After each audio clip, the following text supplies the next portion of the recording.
بسم الله الرحمن الرحيم. تبارك الذي بيده الملك وهو على كل شيء قدير. الذي خلق الموت والحياة ليبلوكم أيكم أحسن عملا وهو العزيز الغفور. الذي خلق 7 سماوات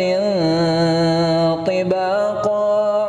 ما ترى في خلق الرحمن من تفاوت فارجع البصر هل ترى من فطور ثم ارجع البصر كرتين ينقلب إليك البصر خاسئا وهو حسير. ولقد زينا السماء الدنيا بمصابيح وجعلناها رجوما للشياطين وأعتدنا لهم عذاب السعير. وللذين كفروا بربهم عذاب جهنم وبئس المصير. إذا ألقوا فيها سمعوا لها شهيقا وهي تفور تكاد تميز من الغيظ كلما ألقي فيها فوج سألهم خزنتها ألم يأتكم نذير قالوا بلى قد جاءنا نذير فكذبنا وقلنا ما نزل الله من شيء إن أنتم إلا في ضلال كبير. وقالوا لو كنا نسمع أو نعقل ما كنا في أصحاب السعير فاعترفوا بذنبهم فسحقا لأصحاب السعير. إن الذين يخشون ربهم بالغيب لهم مغفرة وأجر كبير. وأسروا قولكم أو اجهروا به إنه عليم بذات الصدور. ألا يعلم من خلق وهو اللطيف الخبير. هو الذي جعل لكم الأرض ذلولا فامشوا في مناكبها وكلوا من رزقه وإليه النشور. أأمنتم من في السماء أن يخشف بكم الأرض فإذا هي تمور أم أمنتم من في السماء أن يرسل عليكم حاصبا فستعلمون كيف نذير. ولقد كذب الذين من قبلهم فكيف كان نكير. أولم يروا إلى الطير فوقهم صافات ويقبض ما يمسكهن إلا الرحمن إنه شيء بصير أمن هذا الذي هو جند لكم ينصركم من دون الرحمن إن الكافرون إلا في غرور أمن هذا الذي يرزقكم إن أمسك رزقه بل لجوا في عتو ونفور أفمن يمشي مكبا على وجهه أهدى أمن يمشي سويا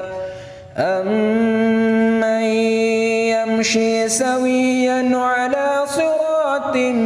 مستقيم قل هو الذي أنشأكم وجعل لكم السمع والأبصار والأفئدة قليلا ما تشكرون قل هو الذي ذرأكم في الأرض وإليه تحشرون ويقولون متى هذا الوعد إن كنتم صادقين قل إنما العلم عند الله وإنما أنا نذير مبين فلما رأوه زلفة سيئت وجوه الذين كفروا وقيل هذا الذي كنتم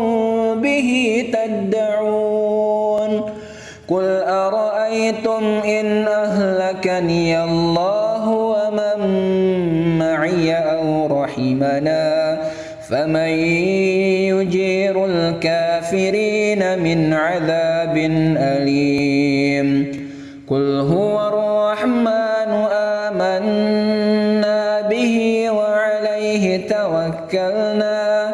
فستعلمون من هو في ضلال مبين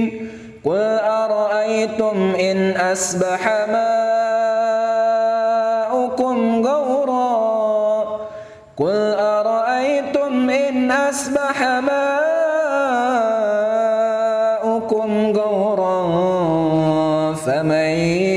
يأتيكم بماء معين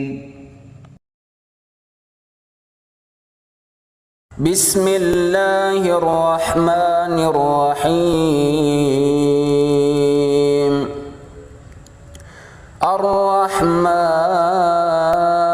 الرحمن علم القرآن خلق الإنسان علمه البيان الشمس والقمر بحسبان والنجم والشجر يسجدان والسماء رفعها ووضع الميزان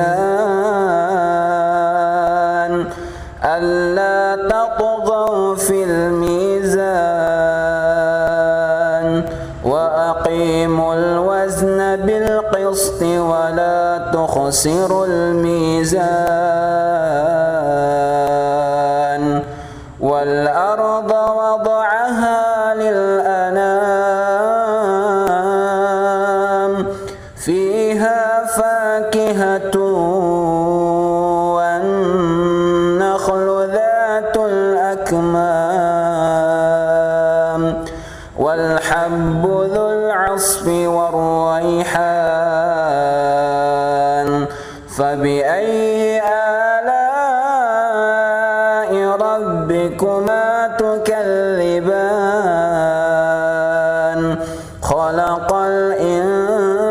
الإنسان من صلصال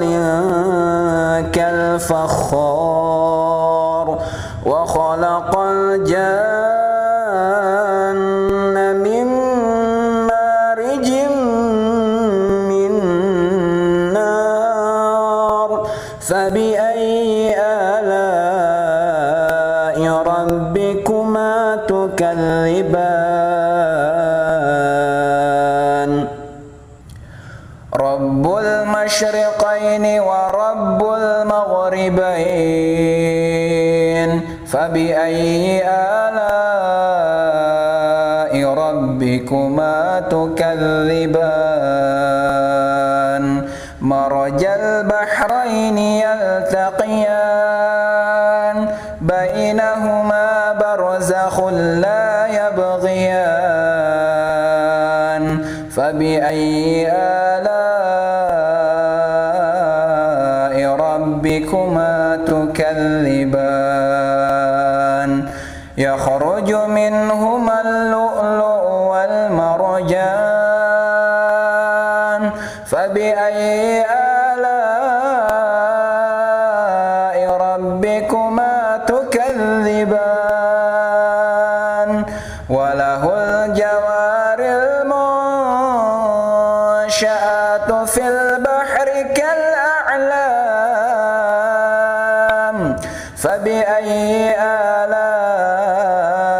ربكما تكذبان كل من عليها فان ويبقى وجه ربك ذو الجلال والإكرام فبأي آلاء ربكما تكذبان يسأله من في السماوات والأرض كل يوم هو في شأن فبأي آلاء ربكما تكذبان سنفرغ لكم أيها الثقلان فبأي آلاء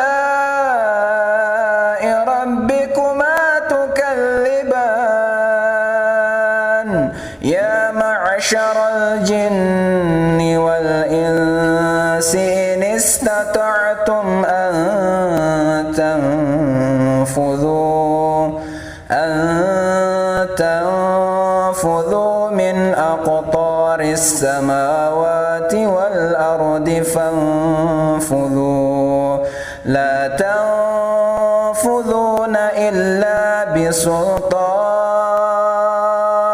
فبأي آلاء ربكما تكذبان يرسل عليكما شواظ من نار ونحاس فلا تنتصران فبأي آلاء ربكما تكذبان فإذا انشقت السماء فكانت وردة كالدهان فبأي آلاء ربكما تكذبان فيومئذ لا يسأل عن ذنبه إنس ولا جان فبأي آلاء ربكما تكذبان يعرف المجرمون بسيماهم فيؤخذ بالنواصي والأقدام فبأي آلاء ربكما تكذبان هذه جهنم التي يكذب بها المجرمون المجرمون يطوفون بينها وبين حميم آن فبأي آلاء ربكما تكذبان ولمن خاف مقام ربه جنتان فبأي آلاء ربكما تكذبان ذواتا أفنان فبأي آلاء ربكما تكذبان فيهما عينان تجريان فبأي آلاء ربكما تكذبان فيهما من كل فاكهة زوجان فبأي آلاء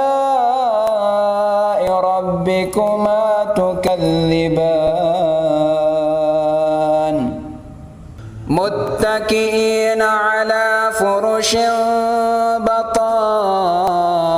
بطائنها من استبرق وجنى الجنتين دان فبأي آلاء ربكما تكذبان فيهن قاصرات الطرف لم يطمثهن إنس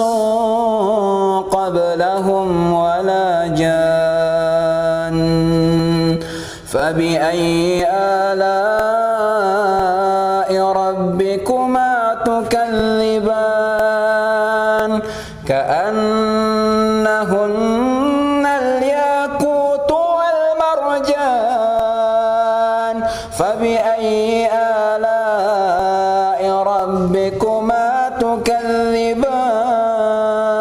تكذبان هل جزاء الإحسان إلا الإحسان فبأي آلاء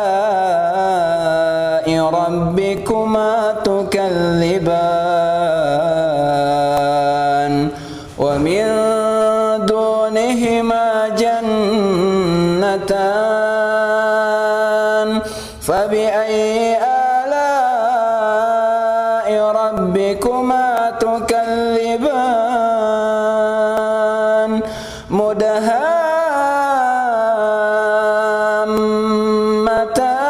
مدهامتان فبأي آلاء ربكما تكذبان فيهما عينان نضاختان فبأي آلاء ربكما تكذبان فيهما فاكهة ونخل ورمان فبأي آلاء ربكما تكذبان فيهن خيرات حسان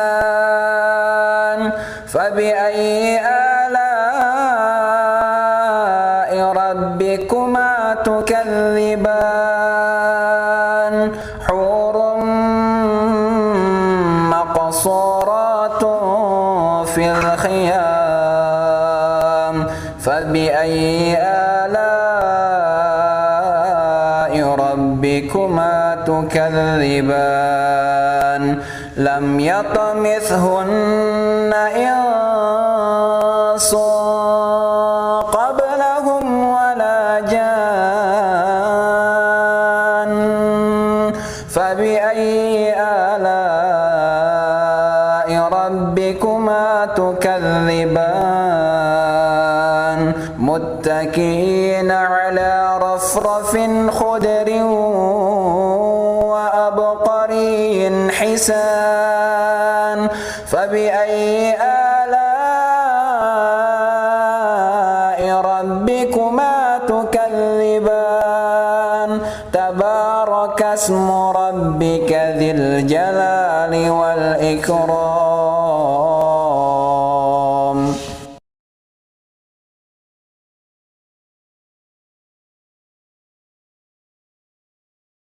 بسم الله الرحمن الرحيم. إذا وقعت الواقعة ليس لوقعتها كاذبة خافضة رافعة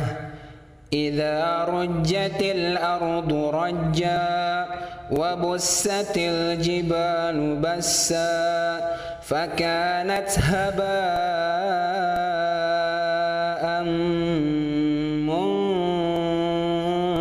منبثا وكنتم أزواجا ثلاثة فأصحاب الميمنة ما أصحاب الميمنة وأصحاب المشأمة ما أصحاب المشأمة والسابقون السابقون أولئك المقربون في جنات النعيم ثلة من الأولين وقليل من الآخرين على سرر موضونة متكئين عليها متقابلين يطوف عليهم ولدان مخلدون بأكواب وأباريق وكأس من معين لا يصدعون عنها ولا ينزفون وفاكهة مما يتخيرون ولحم طير مما يشتهون وحور عين كأمثال اللؤلؤ المكنون جزاء بما كانوا يعملون لا يسمعون فيها لغوا ولا تأثيما إلا قيلا سلاما سلاما وأصحاب اليمين ما أصحاب اليمين في سدر مخضود وطلح ممدود وظل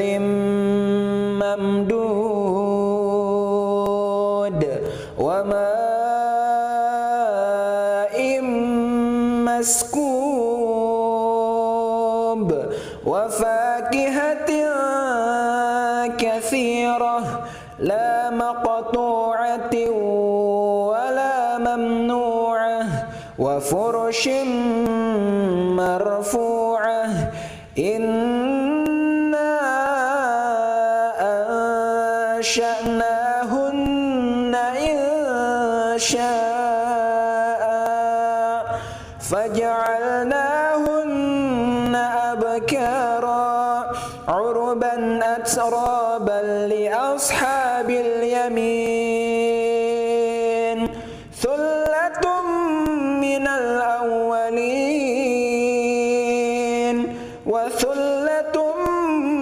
من الآخرين والآخرين وأصحاب الشمال ما أصحاب الشمال في سموم وحميم وظل من يحموم لا بارد ولا كريم إنهم كانوا قبل ذلك مترفين وكانوا يسرون على الحنث العظيم وكانوا يقولون أئذا متنا وكنا ترابا وعظاما أئنا لمبعوثون أو آباؤنا الأولون قل إن الأولين والآخرين لمجموعون إلى ميقات يوم معلوم ثم إنكم أيها الضالون المكذبون لآكلون من شجر من زقوم فمالئون منها البطون فشاربون عليه من الحميم فشاربون شرب الهيم هذا نزلهم يوم الدين نحن خلقناكم فلولا تصدقون أفرأيتم ما تمنون أأنتم تخلقونه أم نحن الخالقون نحن قدرنا بينكم الموت وما نحن بمسبوقين على أن نبدل أمثالكم وننشئكم فيما لا تعلمون ولقد علمتم النشأة الأولى فلولا تذكرون أفرأيتم ما تحرثون أأنتم تزرعونه أم نحن الزارعون لو نشاء لجعلناه حطاما فظلتم تفكهون إنا لمغرمون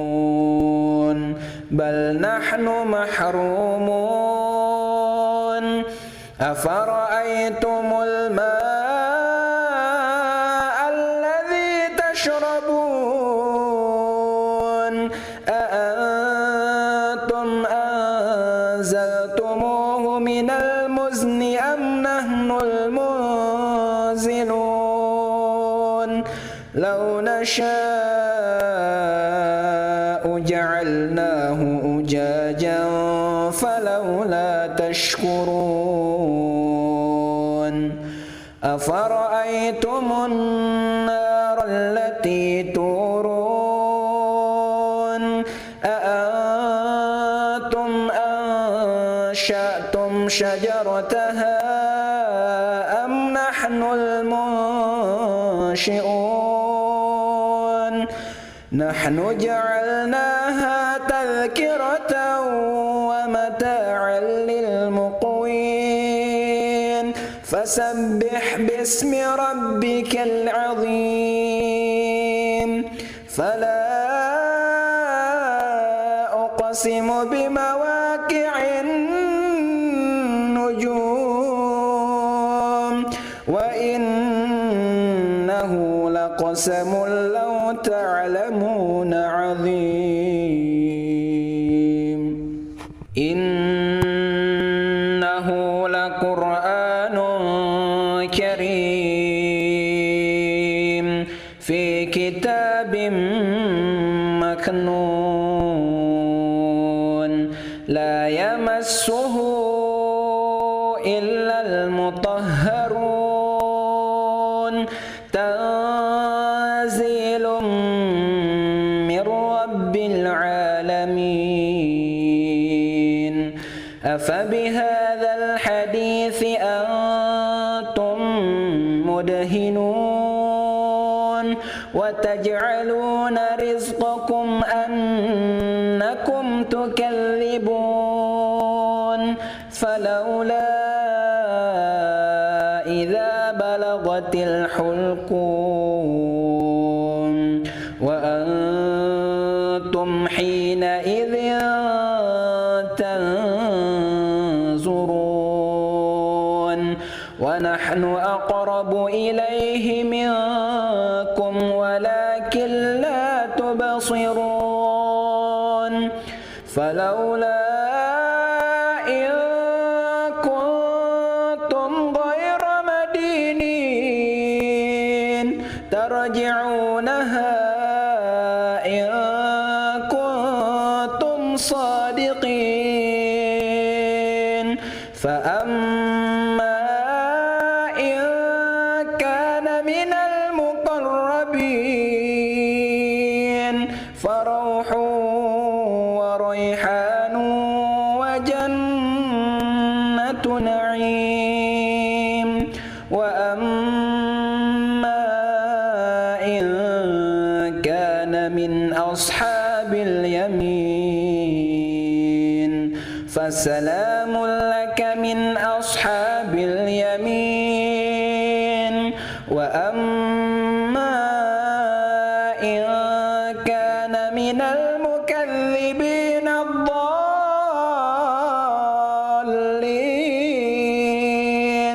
فنزل من حميم وتصلية جحيم إن هذا لهو حق اليقين فسبح باسم ربك العظيم.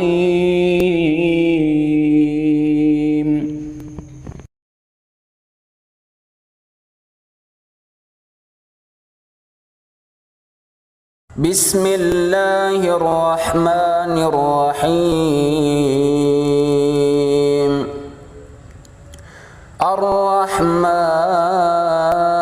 الرحمن علم القرآن خلق الإنسان علمه البيان الشمس والقمر بحسبان والنجم والشجر يسجدان والسماء رفعها ووضع الميزان ألا تطغوا في الميزان وأقيموا الوزن بالقسط ولا تخسروا الميزان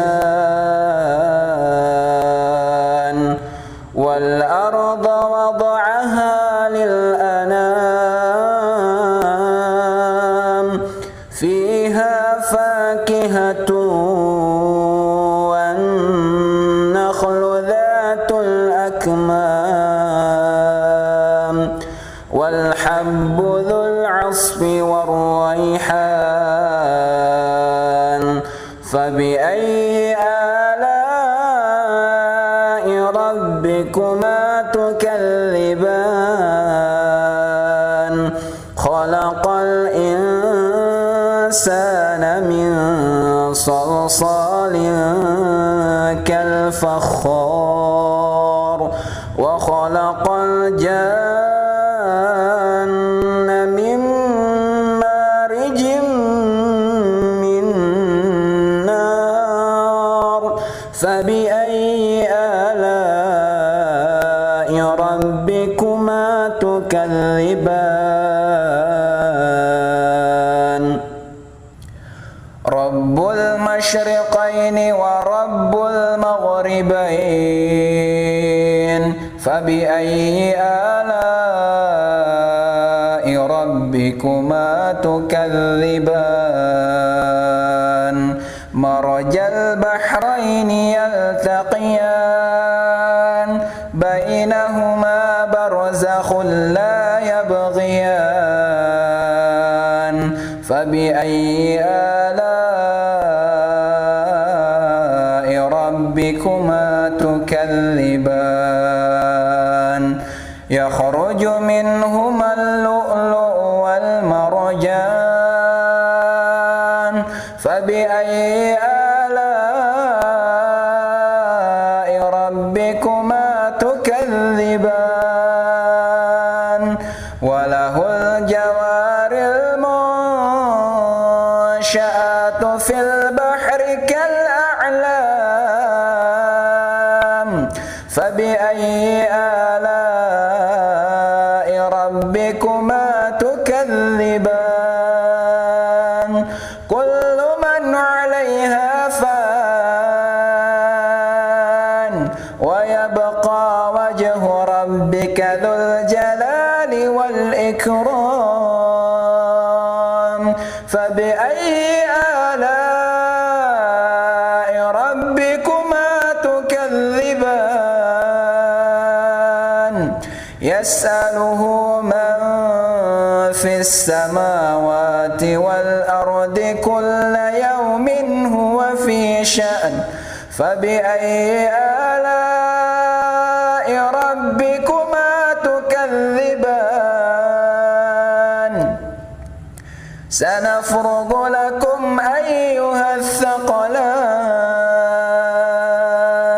فبأي آلاء ربكما تكذبان يا معشر الجن والإنس إن استطعتم أن تنفذوا من أقطار السماوات والأرض فانفذوا لا تنفذون إلا بسلطان فبأي آلاء ربكما تكذبان يرسل عليكما شواظ من نار ونحاس فلا تنتصران فبأي آلاء ربكما تكذبان فإذا انشقت السماء فكانت وردة كالدهان فبأي آلاء ربكما تكذبان فيومئذ لا يسأل عن ذنبه إنس ولا جان فبأي آلاء ربكما تكذبان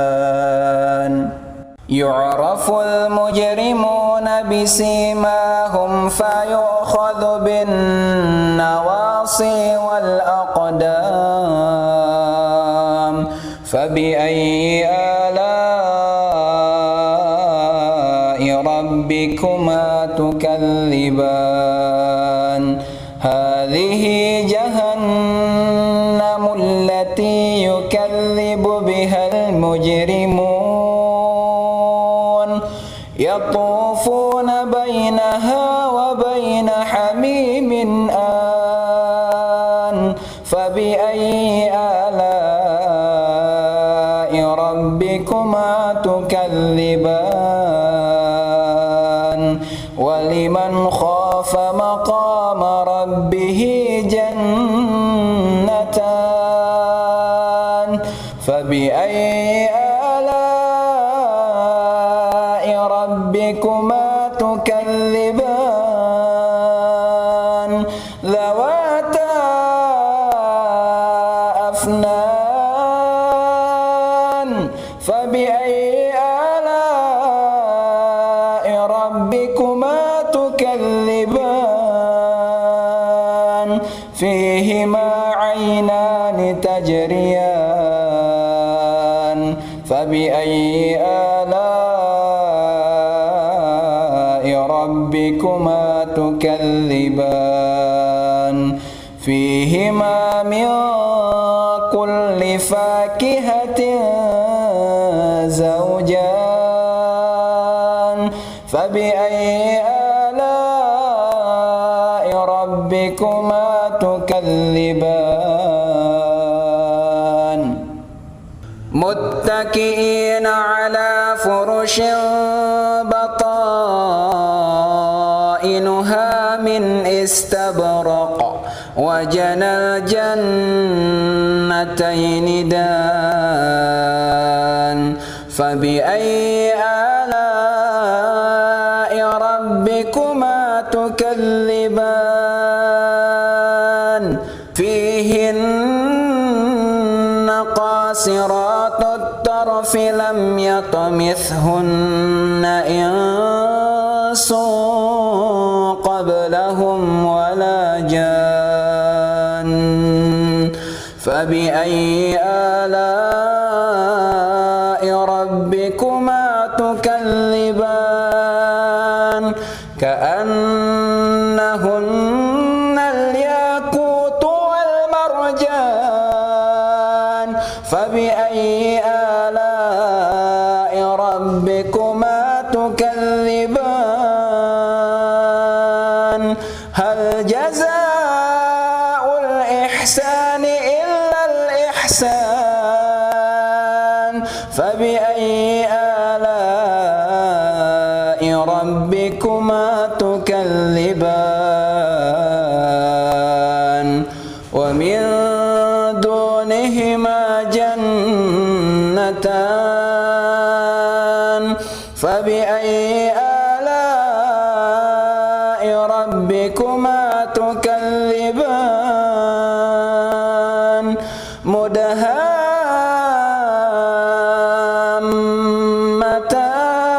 مدهامتان فبأي آلاء ربكما تكذبان فيهما عينان نضاختان فبأي آلاء ربكما تكذبان فيهما فاكهة ونخل ورمان فبأي آلاء ربكما تكذبان فيهن خيرات حسان فبأي آلاء ربكما تكذبان حور مقصورات في الخيام فبأي آلاء ربكما تكذبان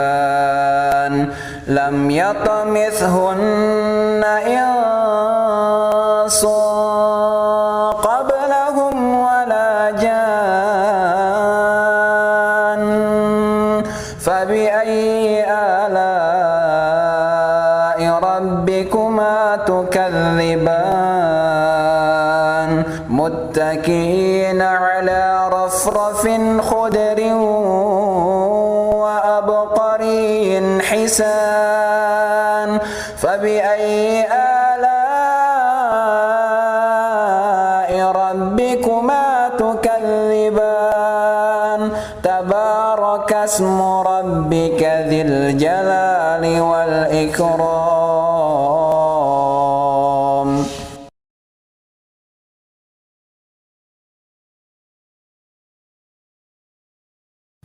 بسم الله الرحمن الرحيم.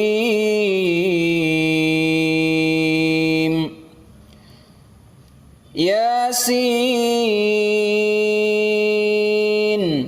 والقرآن الحكيم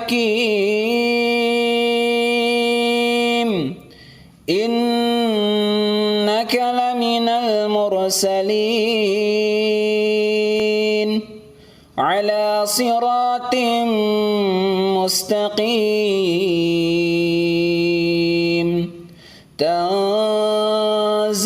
العزيز الرحيم لتنذر قوما ما أنذر آباؤهم فهم غافلون لقد حق القول على أكثرهم فهم لا يؤمنون إنا جعلنا في أعناقهم أغلالا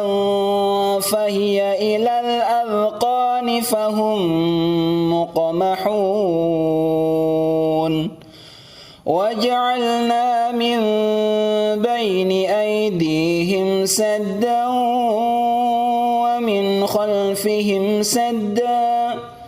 ومن خلفهم سدا فأغشيناهم فهم لا يبصرون وسواء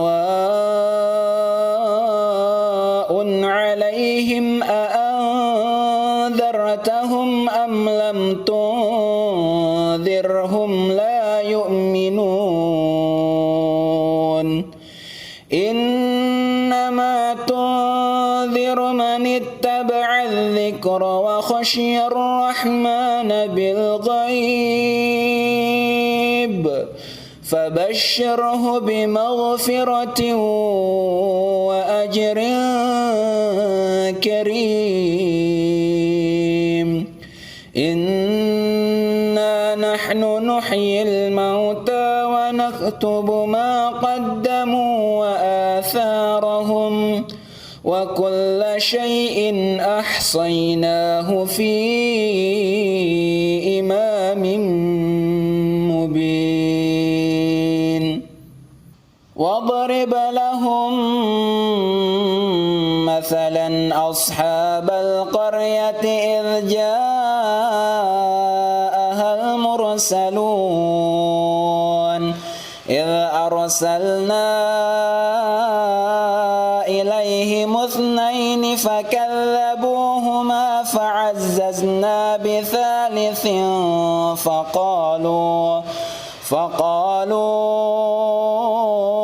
إنا إليكم مرسلون قالوا ما أنتم إلا بشر مثلنا وما أنزل الرحمن من شيء إن أنتم إلا تكذبون قالوا ربنا يعلم إنا إليكم لمرسلون وما علينا إلا البلاغ المبين قالوا إنا تطيرنا بكم لئن لئن لم تنتهوا لنرجمنكم وليمسنكم منا عذاب أليم قالوا طائركم معكم أئن ذكرتم بل أنتم قوم مسرفون وجاء من أقصى المدينة رجل يسعى قال يا قوم اتبعوا المرسلين اتبعوا من لا يسألكم أجرا وهم مهتدون وما لي لا أعبد الذي فطرني وإليه ترجعون أأتخذ من دونه آلهة إن يردني الرحمن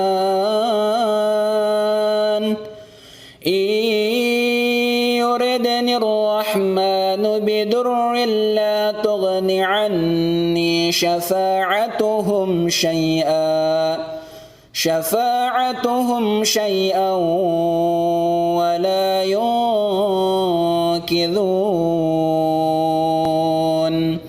إني إذا لفي ضلال مبين إني آمنت بربكم فاسمعون قيل ادخل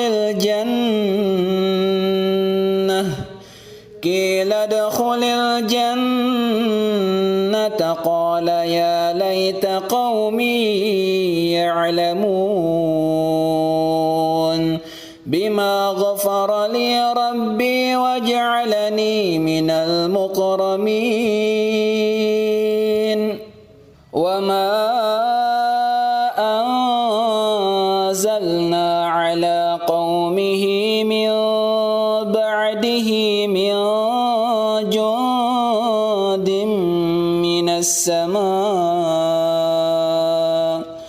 من السماء وما كنا منزلين إن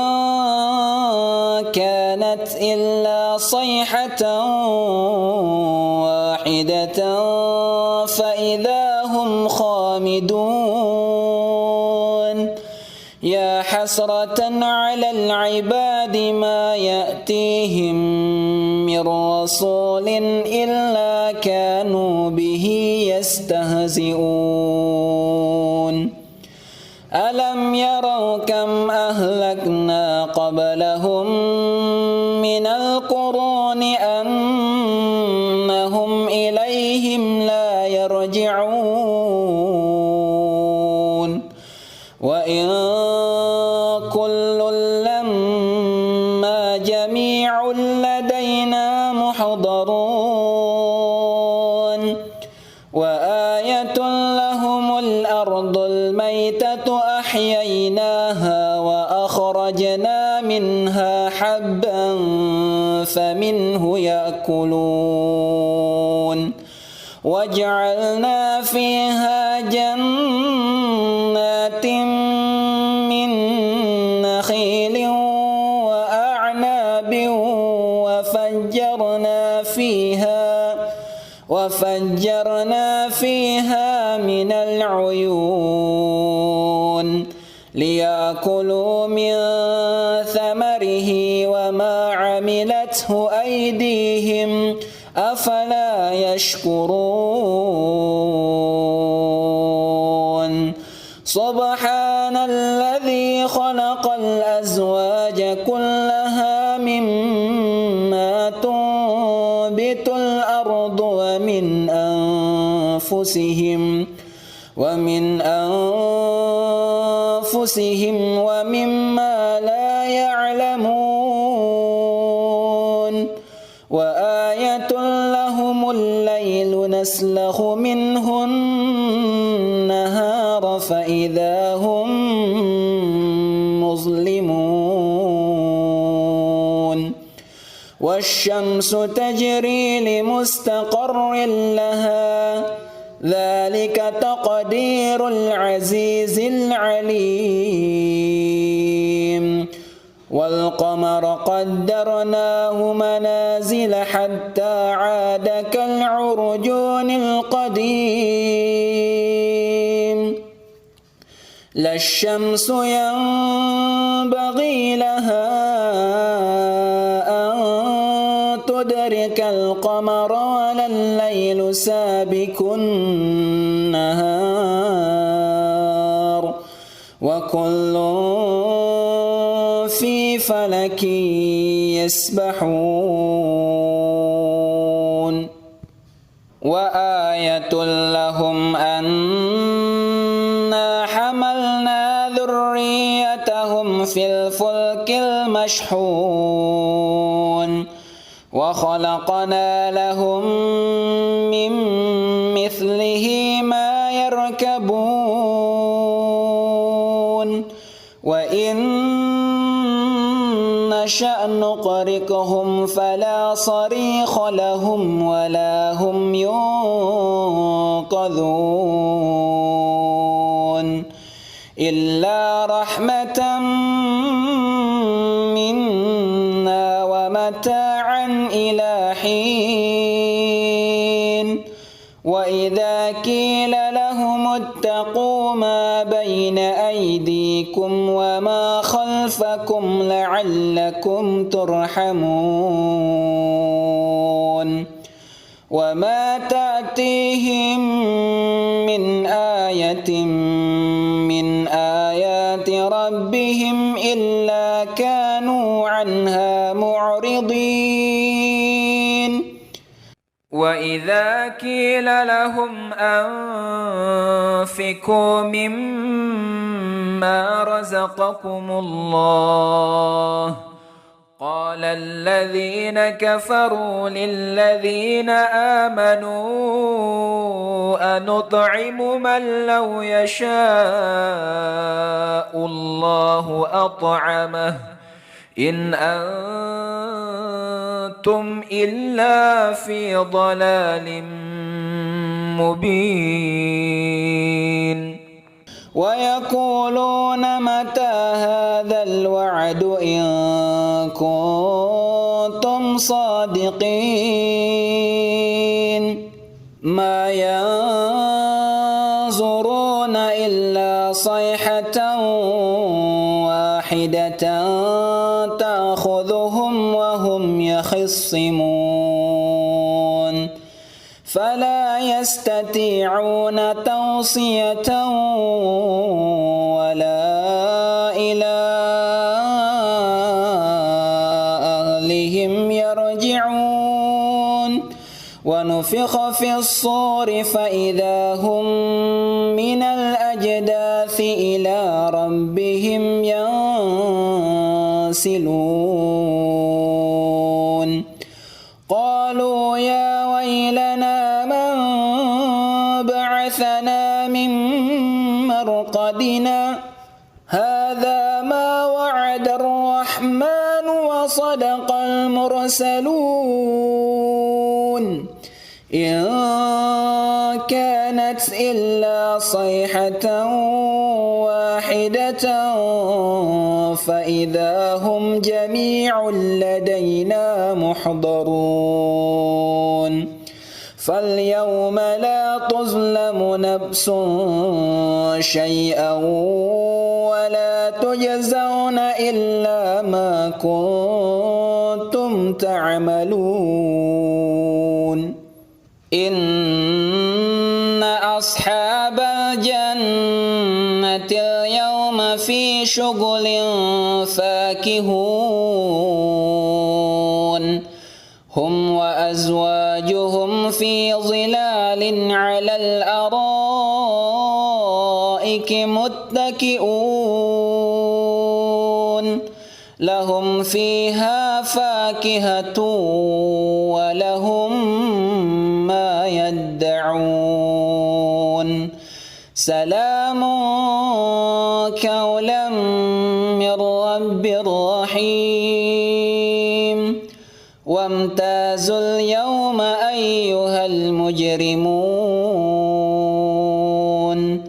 ألم أعهد إليكم يا بني آدم ألا تعبدوا الشيطان إنه لكم عدو مبين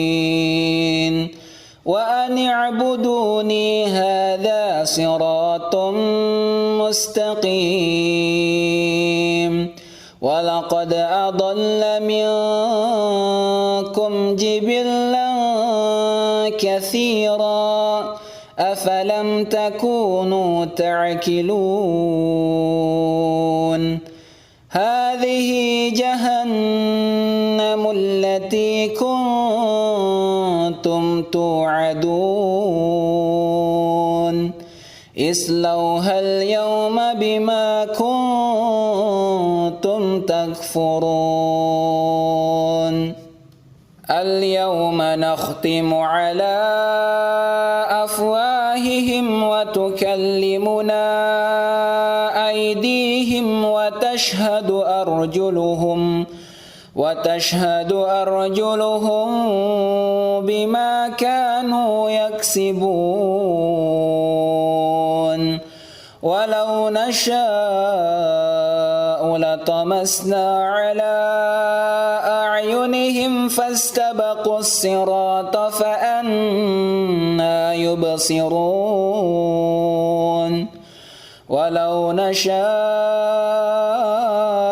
لمسخناهم على مكانتهم فما استطاعوا مضيا ولا يرجعون ومن نعمره ننكسه في الخلق أفلا يعقلون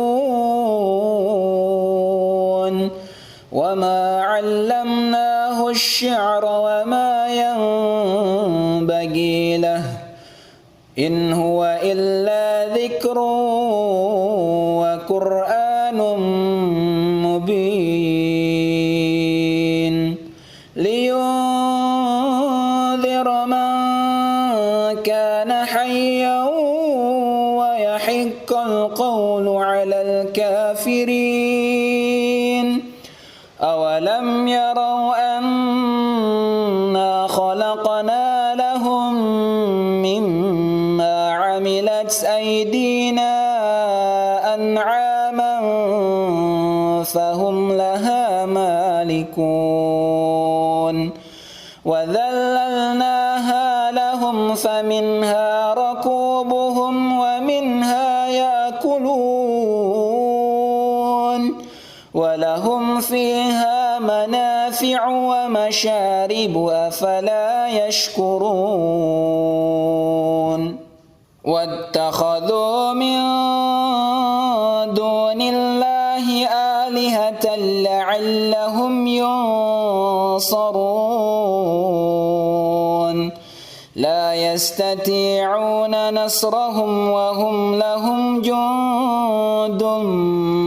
محضرون فلا يحزنك قولهم إنا نعلم ما يسرون وما يعلنون أولم ير الإنسان أنا خلقناه من نطفة فإذا هو خصيم مبين وضرب لنا مثلا ونسي خلقه قال من يحيي العظام وهي رميم قل يحييها الذي أنشأها مرة وهو بكل خلق عليم الذي جعل لكم من الشجر الأخضر نارا فإذا أنتم منه توقدون أوليس الذي خلق السماوات والأرض بقادر على أن يخلق مثلهم بلى وهو الخلاق العليم إنما أمره إذا أراد شيئا أن يقول له كن فيكون فسبحان الذي بيده ملكوت كل شيء وإليه ترجعون.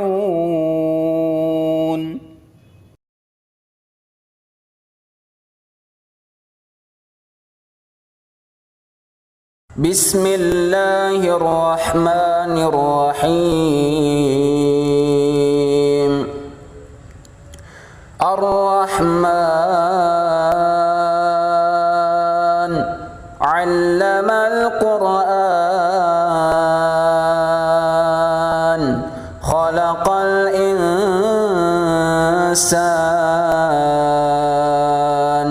علمه البيان الشمس والقمر بحسبان والنجم والشجر يسجدان والسماء رفعها ووضع الميزان ألا تطغوا في الميزان وأقيموا الوزن بالقسط ولا تخسروا الميزان والأرض وضعها للأنام فيها فاكهة والنخل ذات الأكمام والحب ذو العصف والريحان فبأي آلاء ربكما تكذبان خلق الإنسان من صلصال كالفخار وخلق الجان من مارج من نار فبأي آلاء ربكما تكذبان رب المشرقين ورب المغربين فبأي آلاء ربكما تكذبان مرج البحرين يلتقيان بينهما برزخ لا يبغيان فبأي آلاء ربكما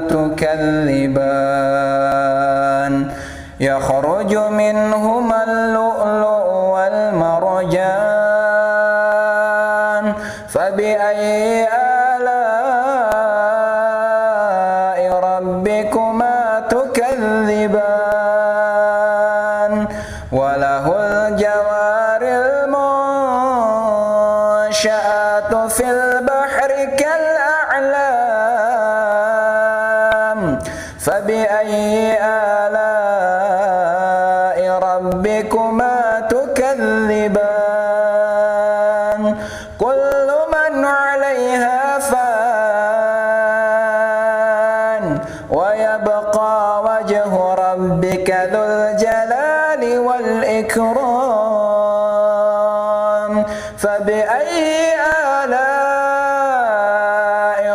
ربكما تكذبان يسأله من في السماوات والأرض كل يوم هو في شأن فبأي آلاء ربكما تكذبان سنفرغ لكم أيها الثقلان فبأي آلاء ربكما تكذبان يا معشر الجن والإنس إن استطعتم أن تنفذوا من أقطار السماوات والأرض فانفذوا لا تنفذون إلا بسلطان فبأي آلاء ربكما تكذبان يرسل عليكما شواظ من نار ونحاس فلا تنتصران فبأي آلاء ربكما تكذبان فإذا انشقت السماء فكانت وردة كالدهان فبأي آلاء ربكما تكذبان فيومئذ لا يسأل عن ذنبه إنس ولا جان فبأي آلاء ربكما تكذبان يعرف المجرمون بسيماهم فيؤخذ بالنواصي والأقدام فبأي آلاء ربكما تكذبان هذه جهنم التي يكذب بها المجرمون يطوفون بينها وبين حميم آن فبأي آلاء ربكما تكذبان ولمن خاف مقام ربه جنتان فبأي آلاء ربكما تكذبان ذواتا أفنان فبأي آلاء ربكما تكذبان فيهما عينان تجريان فبأي آلاء ربكما تكذبان فيهما من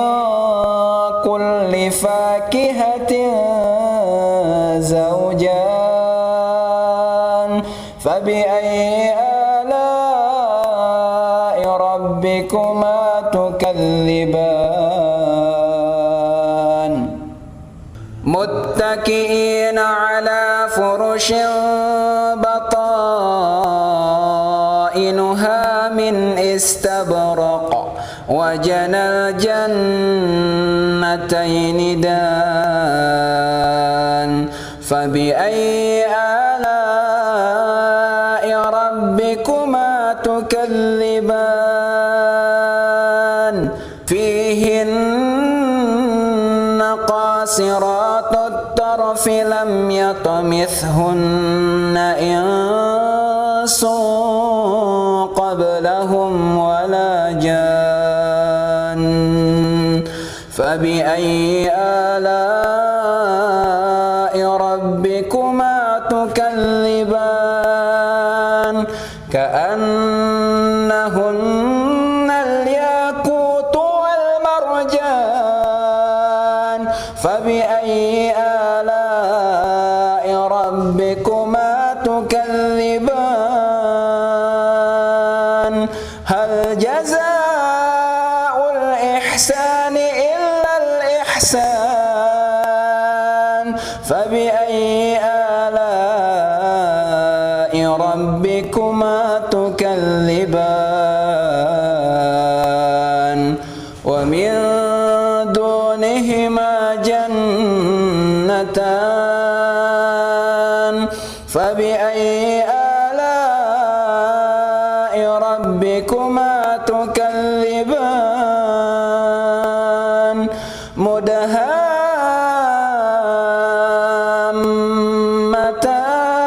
مدهامتان فبأي آلاء ربكما تكذبان فيهما عينان نضاختان فبأي آلاء ربكما تكذبان فيهما فاكهة ونخل ورمان فبأي آلاء ربكما تكذبان فيهن خيرات حسان فبأي آلاء ربكما تكذبان حور مقصورات في الخيام